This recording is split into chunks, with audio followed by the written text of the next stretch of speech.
Hello everyone.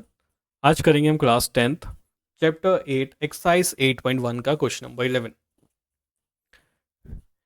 Question number 11 says state whether the following are true और false, justify your answer. True false based question है, हमने इसमें justification भी देनी है कि क्यों ये ट्रू और फॉल्स है। ठीक है, तो first part says the value of 10a is always less than 1। ठीक है, तो हम एक पॉसिबल सिचुएशन या केस ले लेते हैं जहाँ पे आपका राइट एंगल ट्राइंगल हो और आपका पाइथागोरस थ्योरम सेटिस्फाई हो रहा हो। ठीक है, तो हमने लिया एक राइट एंगल ट्राइंगल। ठीक है, माना कि ये क्या है 12 है और ये एक साइड क्या है 5 है। ठीक है, अब ये 12 है ये 5 है तो पाइथागोरस थ्योरम यूज़ करेंगे तो आपका हाइपनेस निकल जाएगा। हमने उसकी ज़रूरत नहीं है। ठीक है, एंगल ए मान लेते हैं ये, क्योंकि 10a की बात की ना। तो अब 10a is equal to in terms of ratios क्या होता है वो P/B।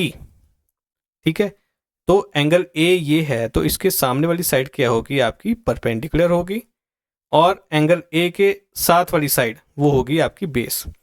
तो ये बन गया 12/5। ठीक है, इसको डिवाइड करें तो ये बन जाएगा 5 इंटू 2 इज 10। ठीक है, रिमाइंडर बचा 2। ठीक है, 2 then after decimal we can write 0 after 2 है ना, तो 20 बन गया। 5 से डिवाइड करेंगे 20 को तो हमें बनेगा 4। ठीक है, सो 10a की वैल्यू कितनी आ गई 2.4, जो कि बड़ी है 1 से। ठीक है, अब अगर मान लो कि आपका इसी केस में एंगल ए क्या है चेंज कर दिया मैंने। ठीक है, यानी कि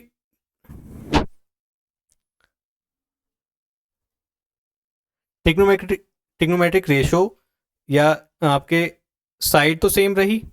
ठीक है, पर हमने ये बेस और ये परपेंडिकुलर चेंज कर देना है। कैसे? आपका एंगल ए यहाँ ले आते हैं। ठीक है, और अब 10a निकालते हैं तो आपका परपेंडिकुलर चेंज हो जाएगा यहाँ से, है ना। परपेंडिकुलर कौन सा रहेगा अब ये सामने वाला, है ना। तो ये हो जाएगा परपेंडिकुलर और साथ में हो जाएगा बेस। तो ये हो गया 5/12 का केस। इधर डिवाइड करेंगे तो आप ये क्लियरली देख सकते हो डिनोमिनेटर बड़ा है न्यूमरेटर से, तो यहाँ से आप बोल सकते हो कि ये क्या है 1 से छोटा है ना। 1 से छोटा है तो एक ही ट्राइंगल में आपके जो साइड्स थी वो भी सेम थी, बस आपके एंगल्स चेंज होने की वजह से आप देख सकते हो कि एक केस में आपका 1 से बड़ा है और एक में वैल्यू 10 की वैल्यू 1 से छोटी है ना। तो therefore this is a false statement कि आपकी 10a की वैल्यू हमेशा 1 से छोटी होगी, है ना। This is a false statement, so answer is false in this case. Second case में या सेकेंड क्वेश्चन में आपका इसके बोला गया है कि sec a is equal to 12/5।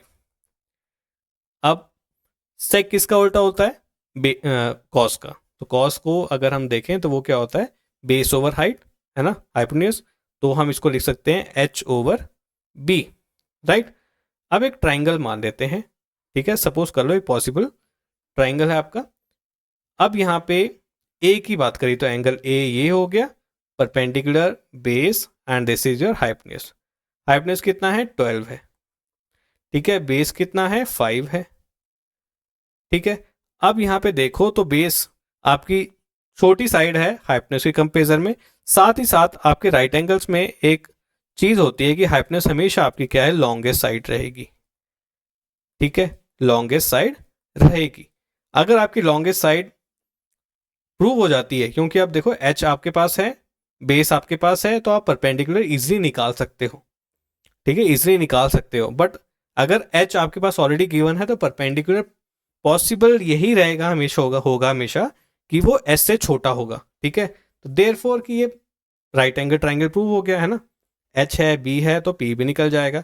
साथ में हम यहाँ से ये भी कंक्लूड कर सकते हैं कि आपकी sec a की वैल्यू 12/5 की पॉसिबिलिटी है, क्योंकि राइट एंगल ट्राइंगल प्रूव हो जाएगा, पाइथागोरस थ्योरम सेटिस्फाई हो रही है यहाँ पे, है ना।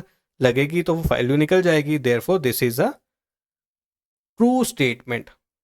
ठीक है, सिर्फ आपने हाइपोटेन्यूज का पता होना चाहिए। अगर हाइपोटेन्यूज सेटिस्फाई हो रही है, लॉन्गेस्ट साइड है आपकी, है ना, तो आपका ये ट्रू है। थर्ड केस में बोला गया है cos a is the abbreviation used for the cosecant of angle a। This is a wrong statement. क्यों? कि cos जो होती है आपकी होती है कोसाइन की, ठीक है। कॉसेक जो होता है एब्रीविएशन वो होता है कॉसिकेंट की, ठीक है। तो therefore this is a false statement. Fourth case की बात करें तो फोर्थ में बोला गया है cot A is a product of cot and A, it is also a wrong statement, क्योंकि कॉट ए क्या होता है, कॉट की वैल्यू होती है at that angle A, it is not the product of cot and A. So cot A is value of cotangent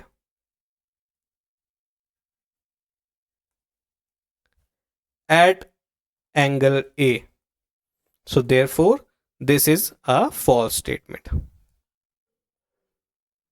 Then last one, fifth part, it says that sin theta is equal to 4/3, right, for some angle, ठीक है। अब यहां पे एक triangle ले लेते हैं, ठीक है। अब देखो ट्रिग्नोमेट्रिक रेशियो क्या है साइन थीटा का, वो होता है P/H, है ना। सो वैल्यू ऑफ P क्या है 4, वैल्यू ऑफ H क्या है 3।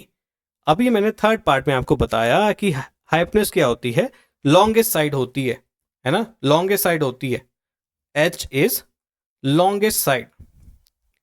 इस केस में आपको लग रहा है कि H सबसे बड़ी साइड है। अब 4 और 3 का कंपैरिजन करें तो 4 आपकी क्या है, बड़ी साइड हो गई। तो देयरफॉर आप यहां से बोल सकते हो कि परपेंडिकुलर यहां पे H के कंपैरिजन में बड़ा बता रखा है ना। तो therefore this is not a possible situation, तो हम यहां बोल सकते हैं this is a false statement. Thank you.